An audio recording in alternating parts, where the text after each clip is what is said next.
What is up, Colts Nation? This is the Voice of the Colts podcast. I'm your host, Reef, the self-anointed voice of Colts Nation. We do this podcast starting soon, twice a week. I'm going to post some Tuesdays and Saturdays are going to be the videos. They're exclusively on YouTube. However, we will be working on audio formats going to Spotify and Apple Podcasts coming soon. I'll announce that when that's available on Instagram, X, and TikTok maybe as well. But follow me on all the socials and you will be able to know all the news and updates about the podcast. So I appreciate you guys all for listening. And today we are fresh off yet another victory. The Colts absolutely demolished the Tennessee Titans to sweep the division series against them. 38-14. Really, it was 38-7. I mean, they scored against their backups, but garbage time, whatever. The Colts not only sit at the top of the AFC South. No. Not only sitting at the top of the AFC Conference. No. The Colts are sitting atop the entire effing NFL. This is the best team in football, baby. And we're going to get right into it, man. Let's talk. So, at some point in time, I'm going to become technologically literate enough to give you guys highlights where when I talk about a play, it'll pop up here, or maybe here, or maybe here, or maybe where somewhere on your screen, there might be a little square that has a play that I'm talking about, and it might show up. Today's not that day, unfortunately. So, if you haven't seen these highlights, you can find them on ESPN, NFL, YouTube, X, wherever you get your highlights from, and I'll just tell you what to search for, because the first thing you gotta see is Jonathan Taylor with his 3 touchdowns, including an 80-yard run down the sideline in which this man hit like 22 miles an hour, tight-roping the sideline. And this guy's unbelievable. I mean, he's incredible. My buddy Jiggy always loves to say, there are 3 certainties in life, guys. 3 certainties. Death, taxes, and a JTATD. For those of you that aren't gamblers, ATD is anytime touchdown, and you know that boy's good for one any damn time. Let's go. Jonathan Taylor now has 15 touchdowns on the season. Okay? Just for context, okay? And I want to give you guys a little bit of context here. Just for context. I'm about to list some teams. Here we go. I found the picture. The Tennessee Titans, the Las Vegas Raiders, the New Orleans Saints, the Minnesota Vikings, the Atlanta Falcons, the Browns, and the Texans. All of these teams have total 14 or less offensive touchdowns. So Jonathan Taylor has more total touchdowns, more offensive touchdowns than 7 NFL teams? Brother, this guy's the MVP. And last week I talked about this. I said, realistically speaking, 30 touchdowns is on the table. He might be 40. He might go for 40. This dude is the MVP of the league. I don't know what you need to see more, but Jonathan Taylor is the MVP of the NFL. There was an EPA stat that was posted before the game, and this is actually mind-boggling. This is actually genuinely mind-boggling. The Colts run game on its own would be the 5th ranked total offensive EPA per play in the league. Total offensive EPA per play. Just the run game alone, which is all Jonathan Taylor. Yeah, he's pretty damn good. I don't know about you, but he's pretty damn good. And this isn't surprising to anyone. This is a guy that ran for 6,000 yards in 3 seasons in college. Come on, dude, this guy's the man. He really is the man. 4 times in one season, he ran for 3 touchdowns. Few other people have done that, and I don't have the names in front of me, so I'm going to just spitball this. I know it was LaDainian Tomlinson. I'm pretty sure Marshall Faulk did it. Maybe Priest Holmes did it. Believe Priest Holmes did it. And I want to say Adrian Peterson. It's someone, you can look it up afterwards. But yeah, there's a few people that have done it. All of them Hall of Famers. So I'll just go there. Jonathan Taylor, MVP, Jonathan Taylor, Hall of Fame. Go into it. Other plays that you want to look up. Alec Pierce, he had 2 massive catches. One was this deep ball thrown on 3rd down that he just absolutely bodies. He bodies the cornerback, just gets in front of him, high points the ball, brings it in. I don't know how many yards exactly it was, but he had like 50 plus yards on the day. And he also had a 20 plus yard catch. I want to say it was 20 yards exactly, because he ran a 20-yard out route. And I want to explain something, because you guys, someone needs to find this replay. Whoever's watching this, go find this replay on X or on YouTube or TikTok, wherever you find your highlights from, and look up Alec Pierce's name, and you will find this somewhere. He ran an out route in which the defender was glued to his hip up until the point of him breaking on the out route. And when I tell you, Alec Pierce catches the ball near the sideline, like right around the sideline, and the defender that was glued to his hip was still at the hashes. That's how bad he broke him on the out route. Dude, this guy's incredible. Alec Pierce, one of the best deep threats in football. And I have to publicly apologize to Michael Pittman Jr., who undoubtedly has the catch of the year. And he had 2 catches on this drive that were incredible. The first one is on a in-breaking route, kind of a drag, I believe, or maybe a little bit further up, more than a shallow cross. And the ball tips him on the helmet, pops straight up in the air. A cornerback is draped all over his back right now. And he is dragging himself with the corner, following the ball, and high points it and brings that thing down. Yeah, I don't even know how he does it. I don't know how he does it. He's a beast. I said he wasn't a wide receiver 1, and I'm absolutely out of my mind. And I need to publicly apologize. Michael Pittman Jr., please accept my apology. You are absolutely a wide receiver 1. I won't go as far as saying elite in terms of like some of the other talent in the NFL. Sorry about that, but I gotta be honest. There's some really, really talented players out there. It's gonna be tough to argue elite. Very tough to argue elite. But he has, I believe, broken his career high in touchdowns when he hauls in number 6. And the way he did it was, I still have to process it. It's like mind-boggling. I still can't process it. It's a full 24 hours after it happened, and I still cannot understand how he did it. They call this a one-handed catch, and you have to go and see this catch again. Go look up Michael Pittman Jr.'s touchdown catch versus the Tennessee Titans and just watch it in awe. Because this wasn't a one-hand catch. He corrals it with one hand. This man uses the defender's arm to pin the ball against his hip. It's a two-handed grab. It's just not both of his hands, which is absolutely insane when you think about it. This is absolutely the catch of the year. This is absolutely catch of the year, play of the week, whatever you want to call it. I mean, it's hard to call it play of the week when you had a guy 22 miles an hour tiptoeing the sideline. Yeah, but I'll call it play of the week because that catch was absolutely mind-boggling. I was screaming at the top of my lungs. I couldn't believe it. That play was incredible. Michael Pittman Jr., I tip my cap to you, bro. I tip my cap. So, moving on, those are the plays to go watch. Those are the fun plays to go watch. We did have an interception that game that happened kind of in garbage time. Shout out to Chris Lamons, who's one of the few corners on the team that's healthy right now that I actually like. Yeah, I'm talking to you, Jonathan Edwards. I'm talking to you, Mekhi Blackman. Get it together. I know they're playing. They played a little bit better, but get it together, dude. This is a next man up league, and I'm tired. We're Swiss cheese. And here's the thing. Here's the thing about Colts defense. And I know I ramble and I move quickly through my topics, and eventually I'll get to a more structured thing where there's cuts and there's breaks, and it feels a little more structured. But right now I'm sitting in front of a phone talking to myself. So forgive me if this is all coming off as a run-on sentence and rambling. I don't know how to do this yet. I'm learning. This is episode 2, officially. But we're talking about the defense now. And I understand this concept. Because the Colts didn't give up many points. They gave up one touchdown in the first or second quarter of the game. It was early in the game. It was very early in the game.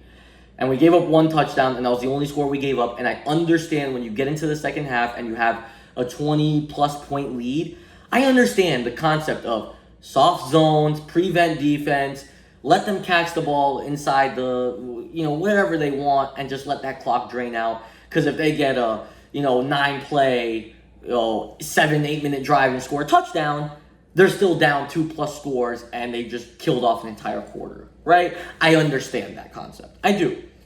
That does not make it any less frustrating to watch whatsoever. I can't stand it, dude. Just someone make a damn play on defense and like I get it. Like the Titans aren't a good offense, and so they couldn't capitalize on it. Like Cam Ward missed a wide open what's his name, Alec Manor or whatever his name is. However you say his name, I don't mean any disrespect. I just don't know how to pronounce her name.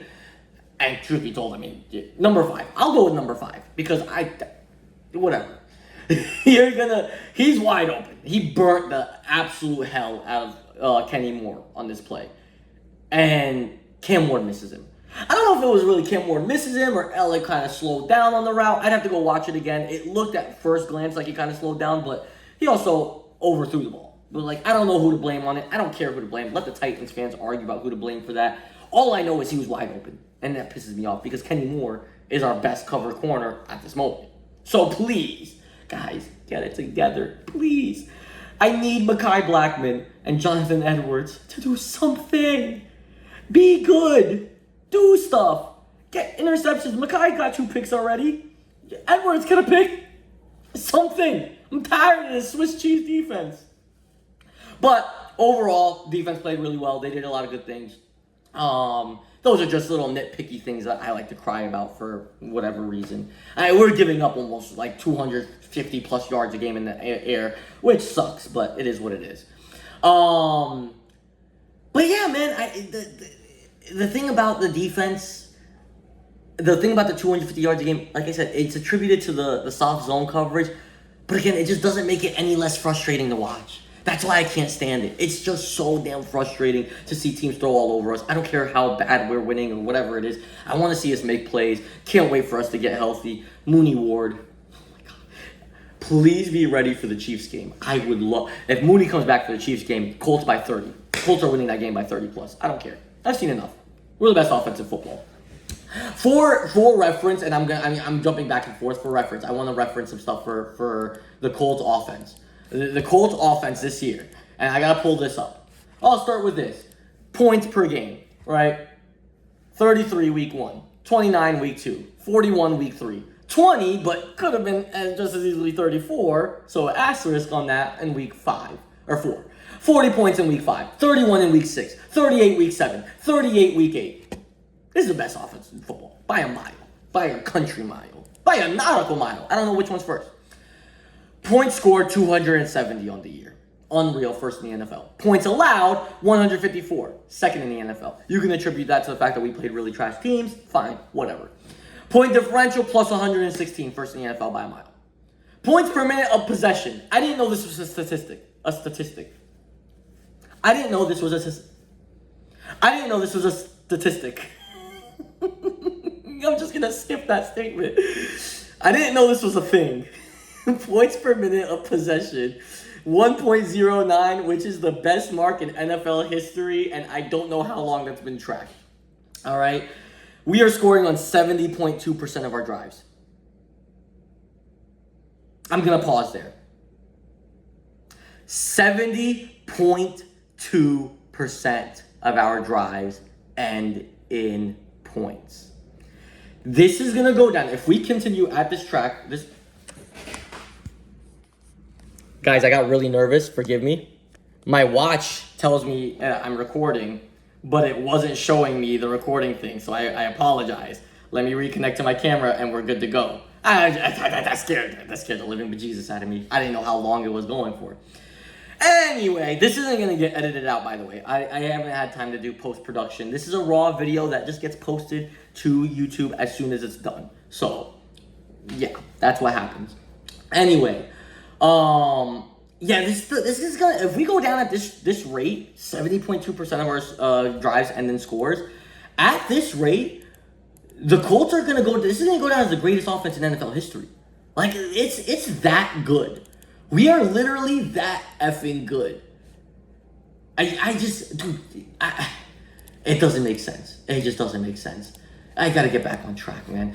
Let's get to injuries. Anthony Gould is the only person that came away with an injury, so we came away relatively unscathed to this game, which is huge plus. Thankfully for that. Anthony Gould knee injury, not sure how severe it is. Hope him quick recovery. Mainly plays on kick returns, but we have Ashton Doolin, and truth be told, I'm really excited to see Ashton Doolin get more kick returns because I love him as a kick returner. He's awesome. He's explosive. He's a man. Now I'm going to do a player of the week. Obviously, for all of you listening, player of the week is Jonathan Taylor. We're not going to pretend like that's not true. Obviously, 3 touchdowns, 100 whatever yards on only 15 carries. He's incredible. He was a man. He was a beast. He's just the best player in history. Whatever. Throw him in the Hall of Fame right now. I owe it to this person to give him the player of the week because I spoke down on him last week on the podcast. I don't even think I mentioned his name when I spoke down on him. That's how disrespectful I was. This guy might be the best player at his position this year. He is absolutely incredible. He absolutely needs to be credited with a lot of success that we've had in both the run and the pass. So without further ado, drum roll. Tanner Bortolini, player of the week. Yeah! I don't have a soundboard or anything, but once I get a soundboard, yeah! I won't have to do that with my mouth. But he's the player of the week, Tanner Bortolini. And if you don't know, now you know. Best center in football right now, arguably. But I'm going to go ahead and say he is. Sorry about the slander I gave you last week if you saw it. I mean, I doubt you did. But if you did, I apologize publicly. This is on record. Tanner, keep doing what you're doing. You're a beast. You're the man. With that being said, we have contracts to talk about. Guys, it's week 8 of the NFL season. The Indianapolis Colts are the best team in the league. And it's thanks, in part, to Indiana Jones, who's currently on a 1-year, I want to say it's $14 million. 1 year, $14 million deal. Now, I asked a question on Reddit the other day. And I will share with you the general consensus. The question I posed to Indianapolis Colts fans on Reddit was, how much money are you willing to dish out to secure Daniel Jones? How long of a contract, how much money, and how soon do you want the deal done? And an overwhelming consensus was, as far as how long, let me scrap that. Overwhelming consensus for how long was generally 1 to 2 years. They want him to prove it more. Beyond me. I completely disagree with that. That's a ridiculous sentiment. Then they said around Sam Darnold, 3 years. Total amount, they wanted to go between $33 million a year to $45 million a year. That was a general consensus on the dollar amount, which hopefully we can snag him at that rate. I don't know how that's going to work if we wait too long. And as far as when they want him signed, they don't want to even talk about the contract till the end of the year. Here's my take on that. I don't think we have the luxury of waiting. Let me explain. The Indianapolis Colts currently sit at 8-1, the best record in the NFL. On track to win the entire AFC, have a bye week in the playoffs. Daniel Jones will finish top 5 in pretty much any stat that you want to throw out for quarterbacks. And we're going to have a historically good season. Franchise history, at least. Maybe not even. Maybe just NFL historically good season. Daniel Jones is probably going to win Comeback Player of the Year. The Colts should win at least one playoff game. I'm hoping for a Super Bowl. God, I hope for a Super Bowl. Oh, my God. If all of those things were to happen, the price for Daniel Jones cannot possibly be lower than $55 million a year. And that's going to put us in a seriously tough position because you have to sign him. There's no doubt about that. You go to the Super Bowl, you give him a blank check, and he writes whatever number he sees fit. That's it, right? If you sign him today, I think we can get him at 3 years, $45 million per year. Even if he asks for 4 years, $51 million, like MLF posted. They're a terrible source for information, but they posted some projection, 4 years, $51 million per. Even if he asks that, you do it. You do it. You don't go back to the quarterback carousel that we had. God, we don't do that. You're not going to get a good draft pick. You're not going to get any good quarterbacks in free agency. You really don't have any options. Daniel Jones has to come back to the Indianapolis Colts. And at this point, we should want him back and give him the world to be back. I understand why we don't. There are other contracts that need to be signed that we won't have to worry about until the end of next season. Well, we'd want negotiated before the end of next season, but they don't expire until the end of next season. But let's talk about the contracts that expire at the end of this year. Daniel Jones is one. Kwity Paye is another. He is up in the air. I do not know whether we're going to re-sign him or not. Personal opinion, if we can get him at a good contract, at a really good rate, and I'm talking, low-key, I'm talking Tyquan Lewis numbers. I think Tyquan Lewis gets like 12, he got like, I think he got like 12 million or something like that. Or no, he got 6 million a year. If we can get him at Tyquan Lewis numbers, 6 million a year, I wouldn't mind. I wouldn't mind Kwity Paye at 6 million a year. But that would have to come at the loss of Tyquan Lewis, who's another guy that we're losing at the end of this year. We have Braden Smith is a massive guy to sign. I mean, Braden Smith, you have to re-sign Braden Smith. You have to re-sign Braden Smith. I don't see a world where we can't re-sign him. And he's going to cost a lot of money.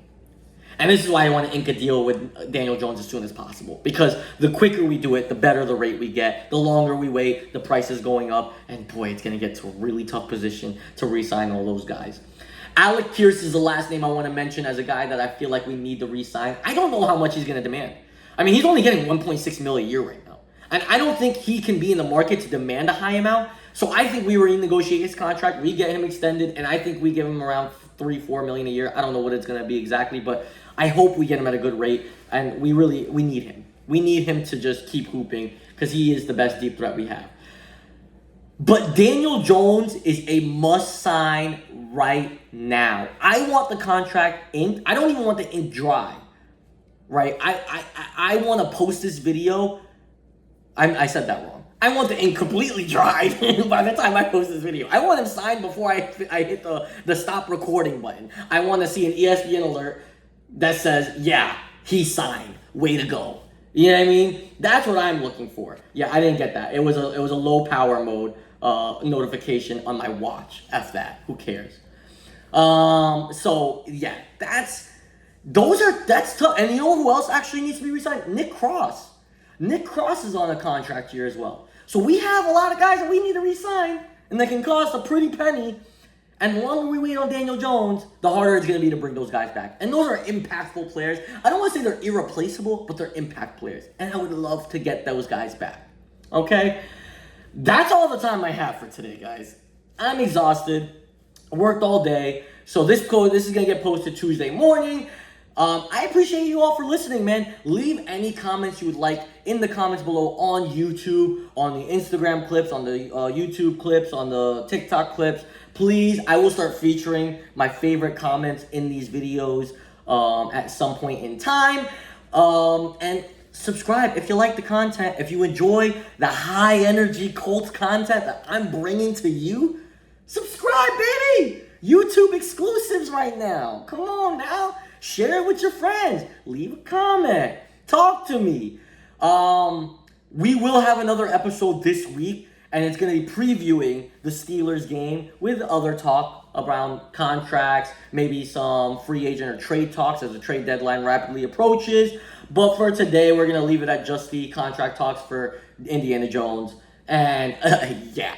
So with all that being said, I love you all, man. You guys have a wonderful rest of your week, and get ready for us to absolutely beat down the Steelers, belt to ass, loading soon. I appreciate you guys for listening. See you next time. Oh, I can press it from here.